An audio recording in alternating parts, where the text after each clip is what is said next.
Boker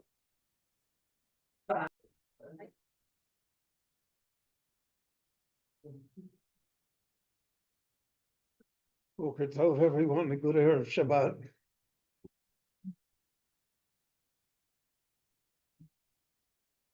One of the great mysteries of Torah is that there is, so to speak, a theoretical Torah, and there is a practical Torah that was interpreted and enforced by the Sanhedrin over the ages and represents the true understanding of what the Torah is teaching us. So it's very difficult to be able to reconcile for ourselves the relationship between the two. I'll give you a prime example. The Torah says, ayin tachat ayin, shein tachat shein, nefesh tachat nefesh. The punishment for putting out the eye of another is that the eye of the perpetrator has to be also blinded, etc. That's the simple explanation of what the words mean. Yet in practice, that never happened. And not only never happened, it wasn't allowed to happen. And Chazal interpreted the ayin tachat ayin momam. The value, if we can put a value on it, we can monetize it so that it's worth whatever it is. That's what you pay. But there's no ayin tachat ayin literally. So over the centuries, the Meforshim have all dealt with this problem. The Torah says one thing, and so to speak, Torah Shabbal Peh, Chazal, Jewish practice says just the opposite. How do we reconcile that? So a partial answer, I don't ever recall having a complete answer.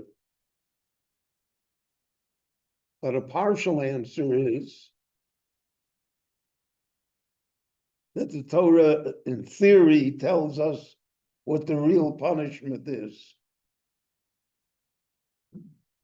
But because of legalities, technicalities, human emotion, society, the Torah chooses not to enforce that judgment and transforms it into something that is susceptible to being handled by human beings.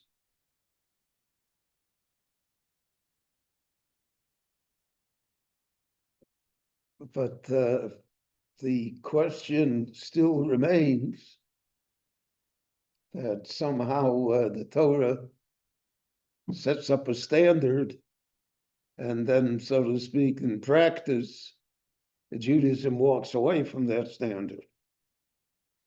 So we have here in the Chumash Bamidbar, for instance, we'll have the case of someone who is a nazir. So a nazir is a person who pursues holiness.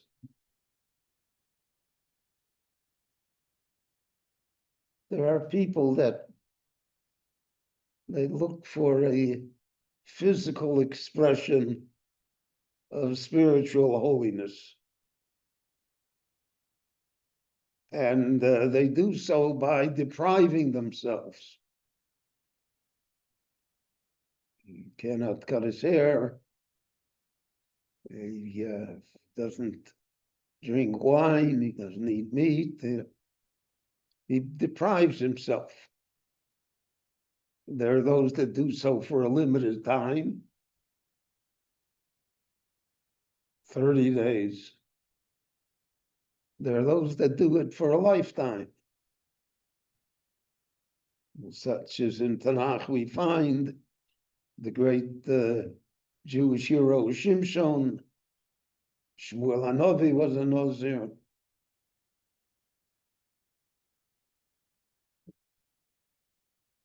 So the nazir is searching, right? We have a mindset that exists in the Jewish world that we like to be more stringent than is necessary, because we think in being more stringent, we somehow become more holy. And that applies to all sorts of areas in Jewish life that we're all well acquainted with.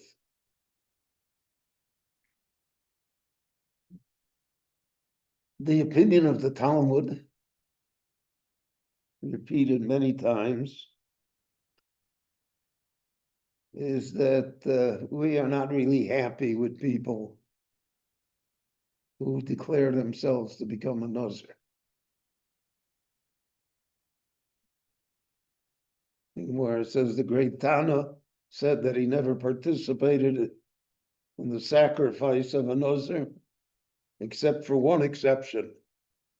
In other words, in his experience, there was only one person whom he felt was really sincere in declaring that he wanted to be a nazir. But in all the other cases of nazirs that he witnessed, he sensed an insincerity. There was a piece of showmanship. Look how holy I am, I'm a nazir.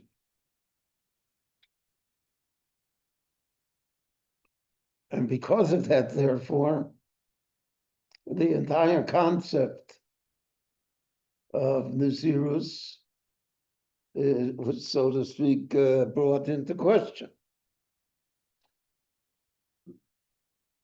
And most of the opinions in the Talmud and later is that we avoid it. And in the long history of the Jewish people, there have been only a few exceptions that when people who declared themselves a nazir were viewed as being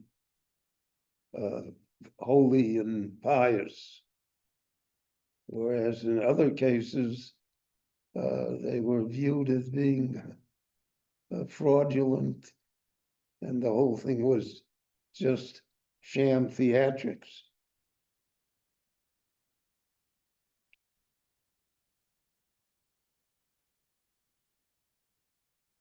So again, how do we reconcile that? The Torah seems to make a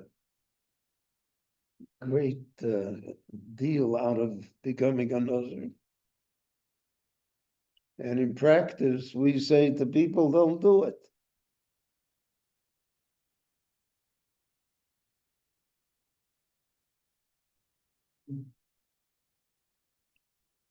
So this sets up this idea that I alluded to a little before, is that the Torah sets up an ideal.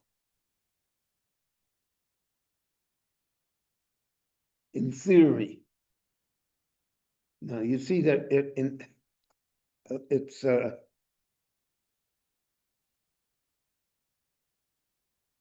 I was a child, so we used to play a game called If I Was the Only Person in the World, What Would I Do?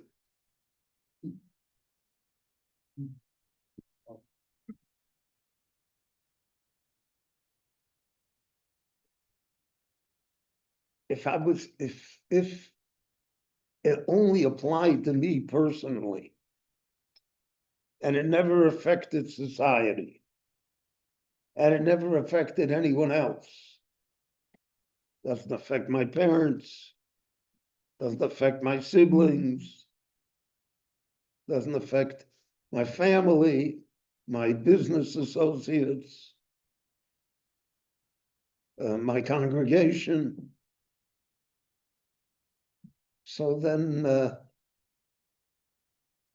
I have one set of standards.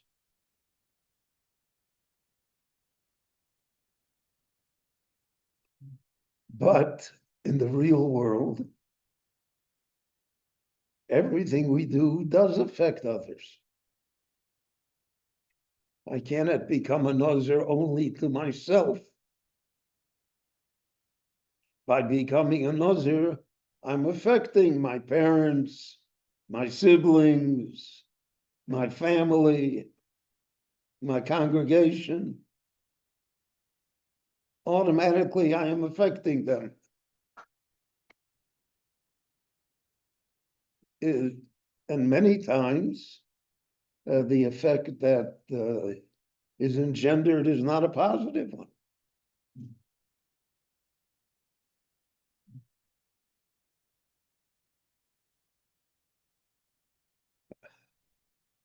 I remember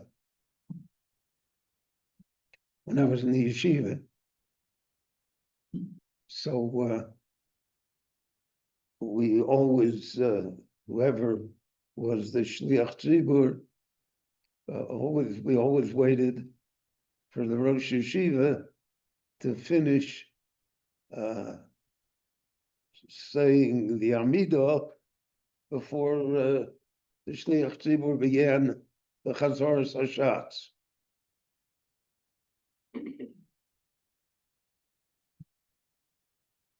So when I was in the yeshiva, there were a number of different Rashi Yeshiva who I wouldn't say not their fervency, but the length of time that it took them to finish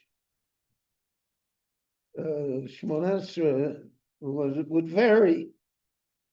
There were some that did it apparently quite rapidly, and there were others that you would have to wait a long time.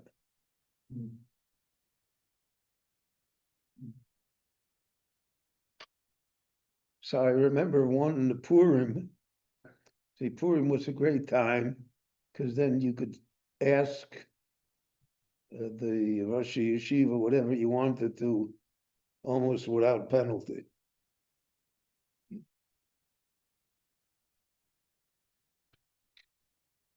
So I remember that someone once asked him, how does he gauge how long his prayer service should be? What does he take into account?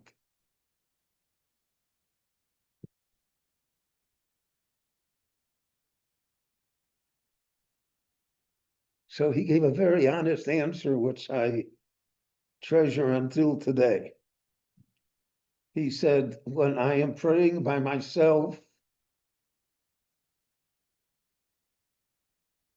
it can take a long time. I try to concentrate on every word, pronounce every syllable correctly.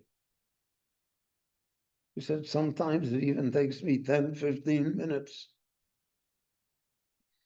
But he said, if I'm praying in a group and I know that they're waiting for me before the Shliach Tzibur begins the repetition of the Mashon Esrei, he said, I always take that into account,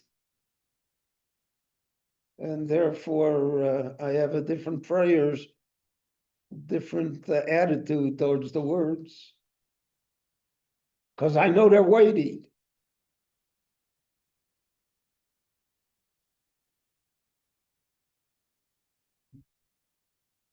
And that's a problem. Because just because you're waiting for me to finish, so I have to pray with less fervor or intensity or understanding. But those are the facts. I know for a fact a number of situations of wonderful people who were considered to take on certain rabbinic positions and were not elected because the people didn't like how long they stood Shemoneh Esrei. Some said they too short, some said too long. There's no perfect time. So what do you take into consideration? And on that, there's no Shulchan Aruch. And really, that depends from congregation to congregation. The famous, there's an anecdote that's told about many famous rabbis. So many of the famous rabbis had such brilliant minds, and they were always conjuring up learning in Torah, that they davened very quickly. 1, 2, 3. So there was this famous rabbi, and he completed Shemoneh Esrei quickly. So after a period of time, his good friends in the shul came over to him and they said, listen, you're a rabbi. And people look at how long it takes you to finish the prayers. So if you say it quickly to yourself, so then for 2 minutes, stay silent and don't have to do anything, but don't back up. So people will think that you're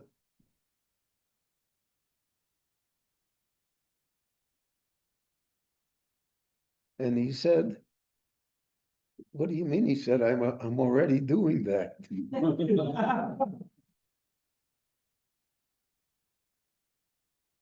So, this is a tremendous conundrum that people face. If you were in an isolated situation, that nobody else is there, and so to speak, it's between you and the Lord. So then that's one set of circumstances.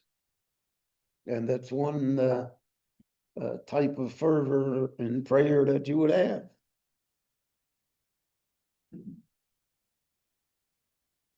But if you are the leader of the congregation, and the people will be restless and will engender other things, conversations, comments, etc. So then there's a different set of rules.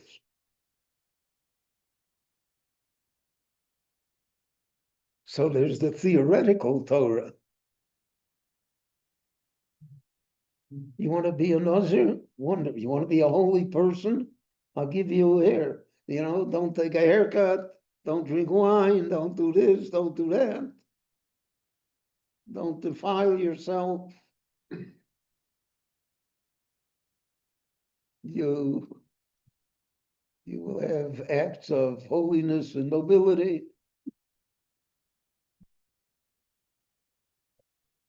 But no person is an island unto oneself. So people will say to the nazir, about the nazir, he's not such a holy guy, he's a fake. It's all an act. It's a sham.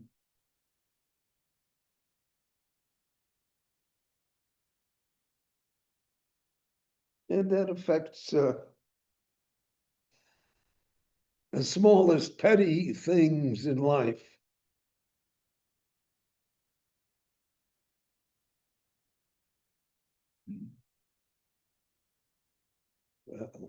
How a person dresses. So he doesn't dress for himself. He dresses how others will view him.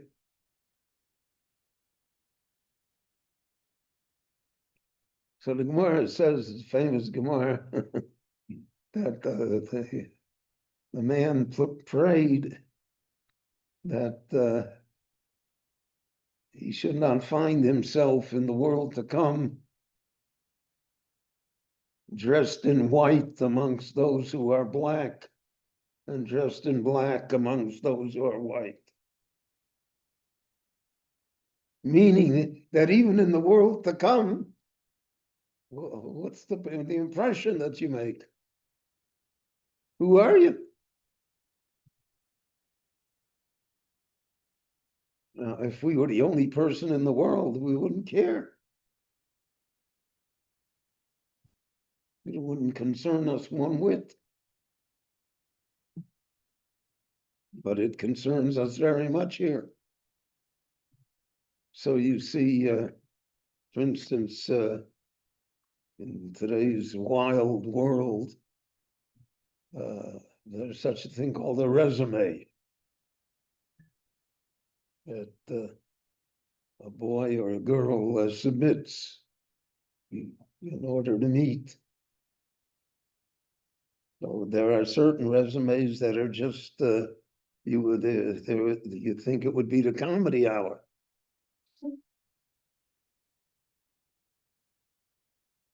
But they'll ask you does he wear a hat or doesn't he wear a hat?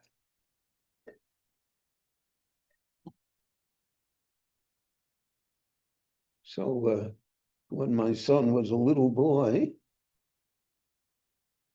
and I was the rabbi, so the rabbi always has to have a hat. In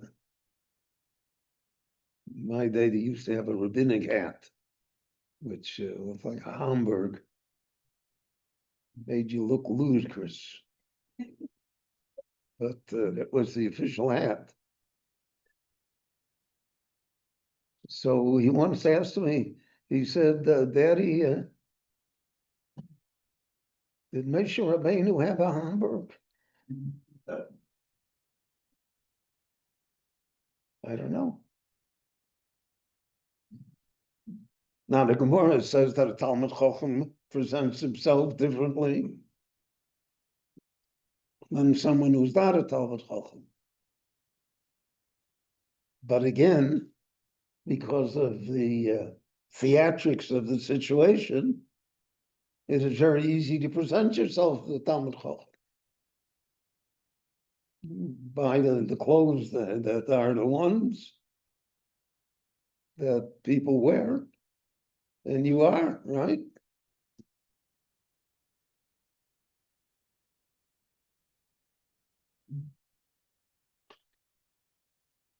So it's a line here that the Torah attempts to walk with us between the varying degrees of hypocrisy which are native to human beings, and the sincerity that we really want to have in observance and in serving Kaviyachal the Ribono Shalom.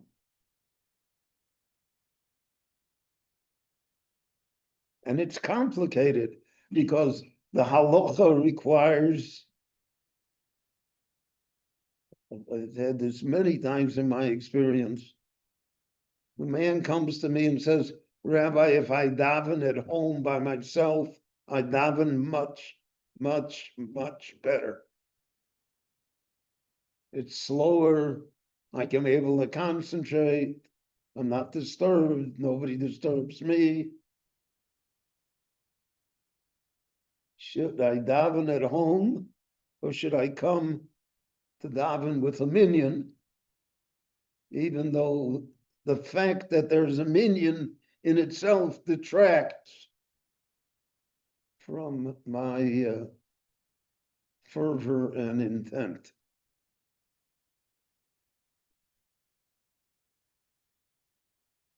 So the halacha says you have to daven with a minyan.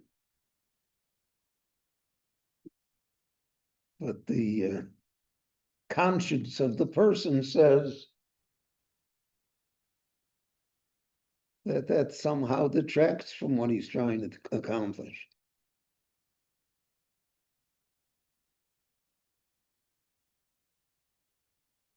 And that's one of the great things that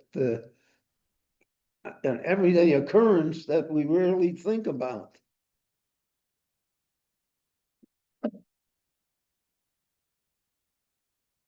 I remember when I first moved into the neighborhood,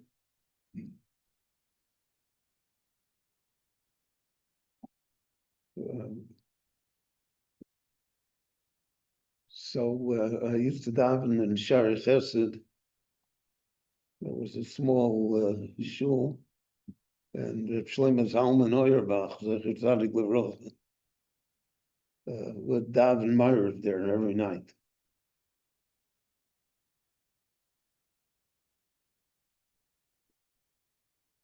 And I went to that Ma'ariv minyan, and we always had difficulties getting 10 people.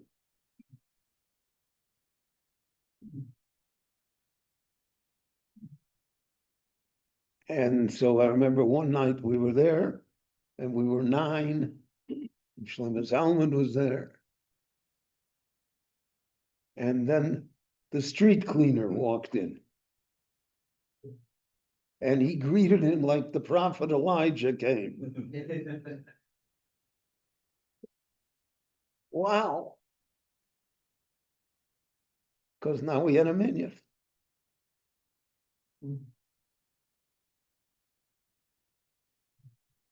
I thought that he evidently feels that he needs the street cleaner for his prayer to be better, for Reb Shlomo Zalman's prayer to be better.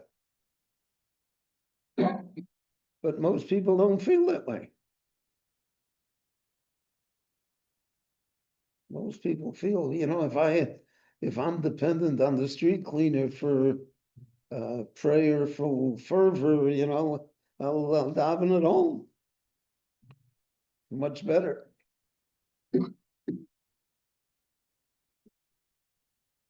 So all of this is typified by the case of the nazir, which is a reach for holiness, which in isolation is an enormously positive thing. But because the person is part of a society, part of a family, part of a group, the person is never isolated. So then it becomes problematic.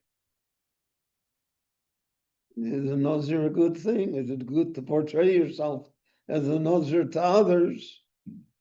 Because the others will say you're insincere, you're not worthy, it's all a fake, it's all, just a show.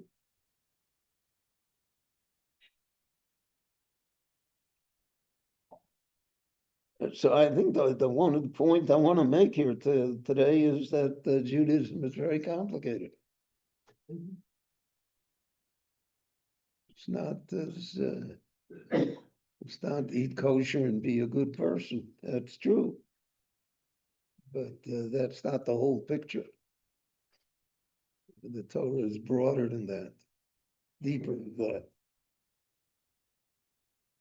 And we will have, therefore, in the Chumash Bamidbar, and I hope I'll be able to outline it for you later Fridays, all of the incidents that happen in Chumash Bamidbar fall into this problem. that in isolation, we don't see the sin. We don't see the problem.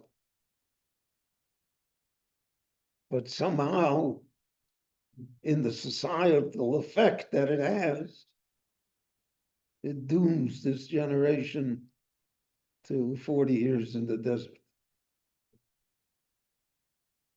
So I think this is an idea that we should bear in mind as we hear the Kriyas HaTorah over the Chumash Bamidbar, and we'll see many examples of it. Have a great Shabbat, everyone. Thank you for coming. Stay well. We have a book launch